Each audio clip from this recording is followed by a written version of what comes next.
presencia.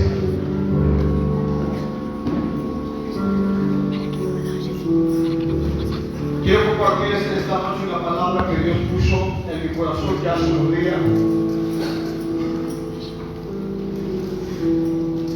Se mencionó esta palabra en varias oportunidades. Está en el segundo libro de Crónicas, segundo libro de Crónicas, capítulo 7, el verso 14. Vamos a poner un poquito esta charla, el tema o el título como Imitando el modelo de Dios. Segundo libro de las Crónicas, capítulo 7, verso 14. Quiero contarles rapidito ¿saben que nuestra iglesia, nosotros comenzamos el año 2026 con una ruptura muy grande? Comenzamos el año con 10 personas y éramos 14 con los chicos. Y pasamos 2 meses muy duros, durísimos. Pero hicimos lo que esta palabra nos enseñó. Aprendimos lo que es la humillación. Aprendimos a hablar con Dios de otra manera. Lo buscamos y Él se dejó encontrar. Y Él sanó nuestra tierra. Porque ese es el propósito de Dios. Que tu vida esté sana. Una persona sana es una persona que puede servir. Una persona sana es una persona útil. Una persona sana es una persona que puede ayudar a otros. Ahora, si usted está enfermo, es difícil que pueda ayudar, que pueda sostener, que pueda aliviar, porque su condición no se lo permite. Pero cuando Salomón estaba levantando una casa para Dios, y Salomón en su corazón le quiso dar lo mejor a Dios, que es lo que cada uno de nosotros tiene que tener en su corazón. Darle lo mejor a Dios no es darle lo que no tienes o lo que piensas tener. Darle lo mejor es simplemente darle lo mejor de ti mismo. Tu mejor versión, por más que hoy te encuentres en un mal momento, en un mal día, en una mala jornada, no obstante hay una versión que es la mejor de ti. Esa es la que tienes que darle a Dios. Y cuando le das a Dios tu mejor versión, entonces las cosas cambian. Fue lo que hizo un joven que la Biblia lo llama pródigo. La palabra pródigo significa derrochador. Y ese pródigo, estando en la condición que estaba, allí lejos de la casa de su padre, lejos de su vivienda, lejos de su familia, lejos de sus seres queridos, amados, siendo nadie, viviendo el peor momento de su vida, pasando las peores necesidades que un ser humano podía pasar, y estando en ese momento, estando en esa situación, él decidió darle a Dios su mejor versión. Pero eso que cuando allí, él simplemente se humilló, oró, buscó y fue sanado. Porque ese es justamente el poder, amén, de la palabra. Eso es cuando imitamos el modelo de Dios y lo aplicamos en nuestra vida, no importa dónde estés ni cómo estés. Porque la restauración no depende de ti o de mí, sino de Dios siempre. Por eso esta palabra, mire lo que dice. Leemos en el nombre del Padre, del Hijo y del Espíritu Santo. Amén. Dice la Biblia: si se humillare mi pueblo, sobre el cual mi nombre es invocado,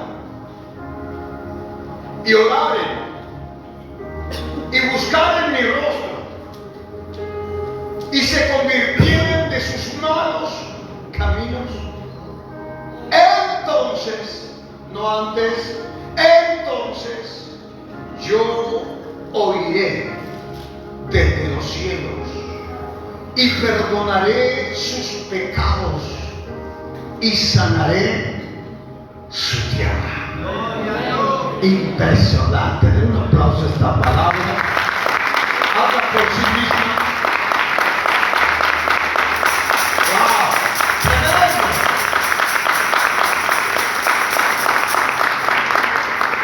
A veces pensamos que podemos decir mucho sobre una palabra que leemos, pero cuando entendemos la verdad, nos damos cuenta que sobre lo que está escrito no hay mucho que decir. La Biblia, escuchen bien, la Biblia habla por sí misma. A veces nos queremos esforzar, ¿no es cierto?, en explicar, en mostrar, en enseñar, en disputar. La Biblia habla por sí misma. ¿Sabe que la Biblia no necesita que usted y yo la defendamos? Ella tiene autonomía propia. Es simplemente leerla para entender lo que dice. Ahora, esta palabra nos lleva a imitar el modelo de Dios. Un modelo que, sabe una cosa, no pasa de moda. Pasan los años, pasan los siglos. Todos sabemos que en nuestra vida natural muchas cosas ya pasaron de moda. Muchas cosas ya quedaron en el tiempo atrás. Son historia, como decimos nosotros los criollos. Pero sin embargo la Biblia tiene el poder de renovarse. Tiene la autonomía de actualizarse continuamente. Miren que la ciencia aumenta, la tecnología avanza y la Biblia, sin embargo, sigue siendo todavía un misterio para muchos. Porque habla por sí misma. Por eso es que usted y yo tenemos que aprender a tomar este modelo. El modelo que Dios nos da. Decía que cuando Salomón quiso edificar un templo para Dios y le dio lo mejor. Si usted lee la historia, Salomón no escatimó gasto, no escatimó nada para darle a Dios. Algo que nosotros también deberíamos hacer. Por eso Jesús nos enseñó que primero siempre tenemos que buscar el reino. Y lo demás, dice, vendrá por añadidura. Cuando usted entiende esa matemática de Dios, que Dios es primero y luego es usted, luego es lo demás, entonces las cosas funcionan de otra manera. Y Salomón quiso darle lo mejor a Dios, y en ese momento cuando ellos trataron de impresionar a Dios, dándole lujo, dándole lo más preciado que tenía, Dios comienza a hablarles. Y Dios comienza a confrontarlos. Porque si bien a Dios le agrada aquellas cosas exteriores que podamos tener o podamos darle, pero en realidad todo eso exterior, si no acompaña, no está acompañado con lo interior, con nuestra vida, entonces no sirve. Usted y yo podemos impresionar a la gente, amén, con lo exterior. Dios no es así. Él no se impresiona por lo que usted tenga, posea o haga. A Dios hay algo que le impresiona, es usted. Amén. Es su vida, es su persona. Es como usted vive, es como usted actúa, es como usted se comporta. Cómo son sus actitudes, cómo es su forma de hablar, cómo es su persona en la iglesia, en su hogar, en la casa, con los hijos, en el matrimonio. Eso es lo que a Dios le impresiona. No lo que nosotros exteriormente hagamos. Y Dios justamente le habla a Salomón y al pueblo de Israel y los confronta con esa verdad. Y le dice: si este pueblo se humillare. Y algo que Dios justamente quería de esa nación, como lo quiere nosotros, hermanos, que aprendamos a humillarnos. Porque una persona humillada es una persona rendida. Una persona humillada es una persona sometida. Por eso que en la vida cristiana usted va a encontrar un montón de gente que no se somete. Y no se someten porque ellos creen que son algo, que tienen algo. Y en realidad no tienen nada. Porque si no aprendes a tener un corazón humilde. No aprendes a humillarte, no aprendes a someterte, porque humillarse significa sometimiento. Y no nos gusta someternos. Y una de las cosas que Dios entiende, que usted para poder tener una vida sana, para tener una vida realmente, hermano, confortable, para ser un creyente maduro, crecido, entendido, firme en el tiempo, usted tiene que aprender este concepto que es la humildad. Gloria a Dios. Porque el orgullo es algo, escuche, algo que naturalmente todos tenemos. Lo que a veces me hace reír un poco, porque a veces la gente más orgullosa, o en sí el orgulloso, es el que no sabe que es orgulloso. No sé si alguna vez conoció a alguien, pero generalmente el orgulloso no sabe que es orgulloso. Todos lo miran, lo ven, saben que ella es la orgullosa, la soberbia de la casa, el fanfarrón, el pedante, pero él no lo sabe. Y Dios quiere que nosotros aprendamos a deponer esa actitud que en realidad nos aleja de Dios, que nos aleja del propósito. Porque si usted no aprende a humillarse, no aprende a someterse, no aprende a dejarse direccionar en la vida, entonces usted no crece, usted no llega, usted no lo logra. Todo lo que alguien logró en la vida es porque se dejó direccionar, porque dejó que alguien le enseñara, dejó que alguien, amén, lo guiara, dejó que alguien fuera su mentor. Y Dios quiere que nosotros aprendamos este modelo, que imitemos justamente el modelo de Dios, es que yo aprenda a ser una persona humilde. Gloria a Dios. Dejemos toda arrogancia que hay en nosotros, dejemos cualquier tipo de orgullo, de soberbia, porque el orgullo no nos deja pedir perdón, el orgullo no nos deja reconocernos, el orgullo no te permite llevarte bien con el otro, no te permite hablarle bien, no te permite mirar bien a la otra persona. El orgullo. Pero Dios dijo, si este pueblo se humillare, si dejan de ser orgullosos, Gloria. y buscan mi rostro y oran, entonces yo los voy a oír. Así que el primer paso en esta palabra para ser imitador, yo tengo que aprender a dejar mi orgullo, aprender a ser alguien humilde, tengo que aprender a orar. A veces pensamos que orar es arrodillarnos y decir, hermano, 15, 20 minutos lo mismo que dije ayer. No, eso no es orar. Orar es hablar. Orar es comunicar. Orar es decir lo que te pasa. ¿Cuántas veces me tocó entrar en mi habitación y decir, Señor, me siento, perdóname la expresión, pero si lo dije así, me siento una porquería. Siento que no puedo, siento que no sé nada. Pareciera que los años no me hubieran enseñado. Porque orar es decir lo que en verdad sientes. Orar es decir en verdad lo que eres. Señor, te doy gracias por esto. ¡No! A Dios no le interesa esa oración tuya ni mía. Dios quiere que yo le diga quién soy, cómo soy. Señor, fallé, le dije esto, tuve una mala actitud, me equivoqué, le hablé como no debía hablarle, fui y no debía ir, Señor. Esa es la oración que Dios quiere. Esa es la oración que cambia. Esa es la oración que llega al corazón de Dios. Por eso alguien recordaba el texto de Jeremías 33:3 que dice, clama a mí y yo te responderé y te enseñaré lo que no sabes. Porque no solamente Dios, como decía, escuchando, no solamente Dios te escucha, sino Él también te enseña. Pero para eso tienes que aprender a orar.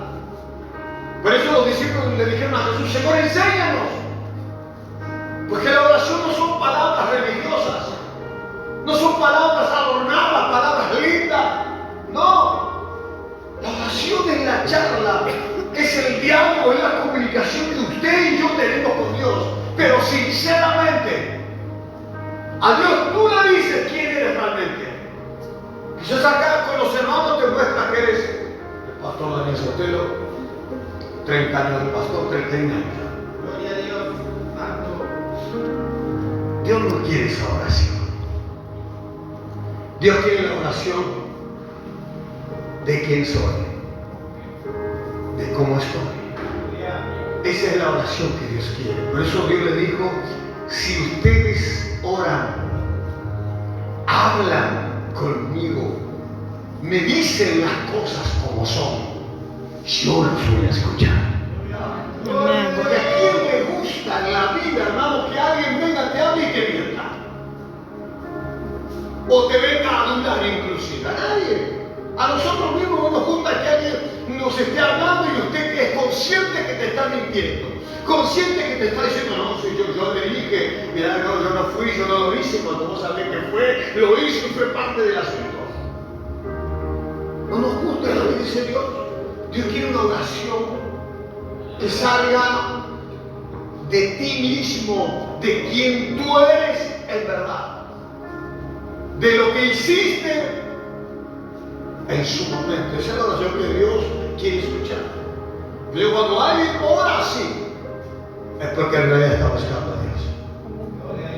Por eso Isaías 55:5 dice, buscad a Jehová mientras puede ser hallado. Llamadle en tanto que está cercano.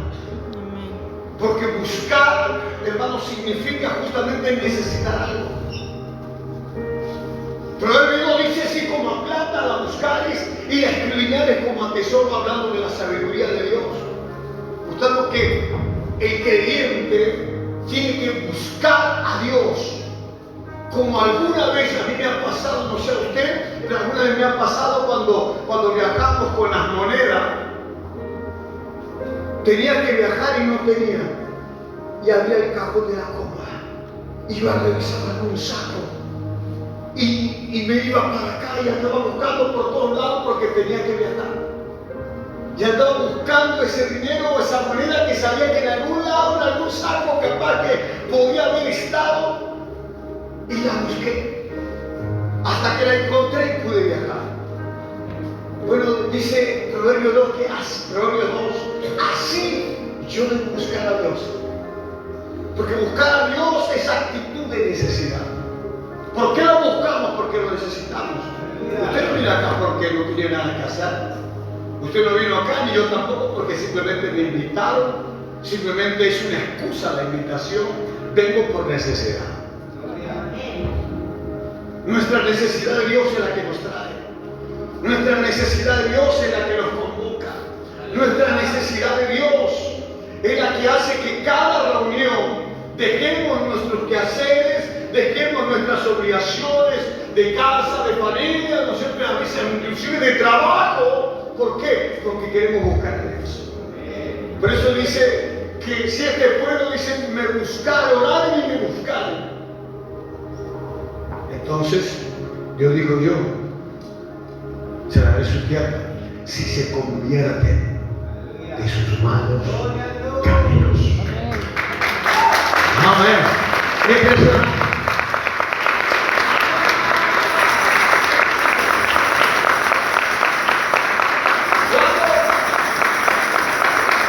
Ya terminamos. ¿Cuándo puedo convertirme? Cuando primero aprendo a humillarme. Segundo, cuando aprendo a hablarle la verdad a Dios.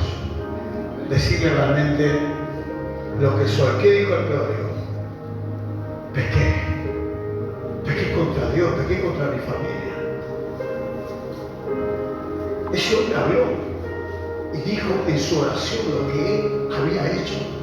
Vio como ese publicado de Lucas 18 que dice que fue a la iglesia y estaba ahí como usted sentado, y mientras otros ahí trataban de hacerse ver y tocando la guitarra, dice que él estaba, Señor, que fallé, Señor, me equivoqué, perdóname. Amén. Y todas esas reuniones se pasó diciéndole: Señor, me equivoqué. Señor, te fallé, perdóname. Y cuando terminó el culto, Jesús le dijo a la gente que estaba con él: ¿saben? De todos los que entraron en esa reunión, ¿a quién Dios realmente escuchó? A ese. A ese que entró mal vestido, a ese que entró mal arreglado, a ese que parecía el carnaza de la iglesia, a ese que parecía la jovencita, ¿no es cierto?, que todos miran como si fuera una pecadora. A esa fue la que Dios escuchó. Que mientras los demás cantamos porque sabemos cantar, porque aprendimos la letra del coro y hablamos porque simplemente sabemos hablar, había alguien que estaba hablando con sinceridad. Y lo que Dios escucha es eso. Porque eso es lo que te lleva justamente a la conversión. Convertir significa cambiar algo. Pero hay gente que está años en la iglesia y no cambia, no se convierte. Pero cuando aprendes a olvidarte, cuando aprendes a hablar con Dios realmente como debes hablarle, entonces ahí sí, ahí llega la conversión. Llega un momento que el creyente ese medio falluto inclusive empieza a convertirse. Antes venía cuando podía y cuando quería, ahora viene cuando hay que venir. Se convirtió. Ya no necesita que le diga la palabra, que haga esto. Se convirtió. Lo hace por sí mismo. Está convertido. Ya no dices a tu hijo: vamos, tenés que hacer esto. No lo haces solo. ¿Por qué? Porque se convirtió. Y cuando te conviertes, tu tierra se sana. Esa tierra que estuvo enferma, árida, desértica por tantos años o décadas, hermano, recibe sanidad. Y una tierra sana es una tierra que produce. Una persona sana es alguien justamente que puede bendecir, que puede ayudar a otros. Alguien sano es alguien que puede levantar, puede sostener, puede cuidar, puede ir y venir, porque está sano. Aquellos que alguna vez estuvimos enfermos, la enfermedad nos imposibilitaba, la enfermedad no nos dejaba, la enfermedad nos limitó tantas veces y en tantos momentos. Realmente queríamos ir, realmente queríamos estar, pero la enfermedad que teníamos no nos dejó. Pero cuando estás sano, vas, venís, ayudás, levantás, porque estás sano. Y Dios prometió eso, que Él va a sanar nuestra tierra. Porque una persona sana es alguien que sabe que ha sido perdonado por Dios. Amén. Y cuando eres perdonado por Dios,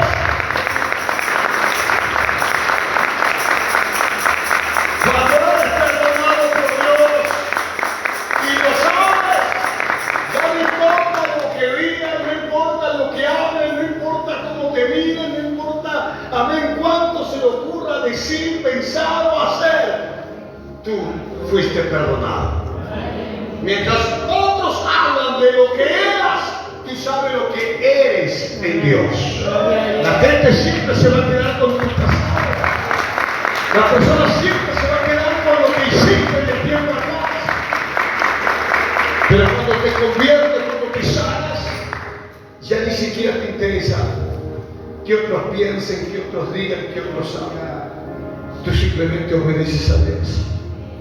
Tú simplemente caminas de acuerdo al modelo que Dios te ha dejado. Tú quieres imitar simplemente lo que Dios, amén, te ha enseñado a imitar. Tantos años, tantas veces imitamos cosas malas en la vida, ahora estamos imitando lo bueno. Amén. Tantas veces Dios me perdonó, ahora yo también aprendí a perdonar. Tantas cosas Dios olvidó de mí, de mi vida, de mi pasado, hasta de mi presente. Yo también aprendí a hacer lo mismo. Ya no me importa que no me saludaste, que me diste vuelta a la cara, amén, o que me hablaste mal, ya no me importa. Me olvido rápido de ese momento, de esa expresión, de esa mala actitud. ¿Por qué? Porque aprendí a imitar a Dios. Dios lo hizo conmigo, ahora yo lo hago contigo. Póngase de pie mientras aplaude al Señor. Póngase de pie.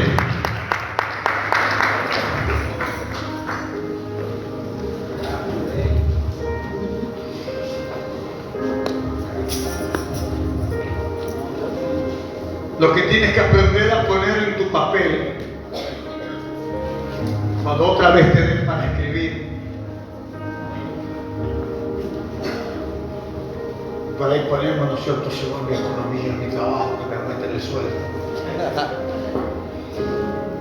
que mi suegra se vaya de casa, Señor. Tranquilo. Aprenda a pedir lo que realmente tú necesitas. No necesitas que se vaya de casa la suegra. Simplemente necesitas amarla. Amén. Piensa que sin ella no tendrías la mujer que tienes. Entonces algo bueno hizo. Aunque a veces pensamos que la suegra no hizo nada bueno, ¿no? En el momento que usted piensa que a través de ella, amén, usted la tiene ahí en casa, entonces hizo algo bueno. Pues esas son las cosas que Dios hace. Amén. Y es lo que usted y yo tenemos que imitar. Por eso, uno de los lemas de esta noche es ser imitadores de Dios como hijos amados. Mientras usted vea un pastor, un diácono, un músico, un corista, un portero que hace las cosas bien, imítelo. Pero cuando él se equivocó, cuando se equivocó el diácono, cuando se equivocó el portero y hasta el pastor de la iglesia, es porque es momento donde usted tiene que aprender a subir de nivel. Al principio imitabas lo que tu hermano hacía. Ahora creciste, ahora aprendiste, ahora imitas a Dios. Ahora entendiste que el pastor es un hombre, que la diaconisa es una simple mujer, ama de casa, esposa, madre, con los problemas que vos también tenés en tu casa. Por eso que es falible, por eso que se equivoca. Pero ya tu modelo, amén, está por encima de eso. Entonces ahora vos imitás a Dios. Y cuando aprendemos a imitar a Dios, ya está. Ya está, que caiga, como dice el Salmo 91, que caigan 1000 de este lado, que caigan 10.000 de este lado, vos y yo no nos vamos a caer. Es la promesa. Y ahora imitamos a Dios. Tomamos el poder de Dios. Vamos a orar, vamos a ver que unos minutos para que ministre, por favor. Yo creo que usted cierre sus ojos y deja que esta palabra te ministre. El mensaje es imitando el modelo de Dios.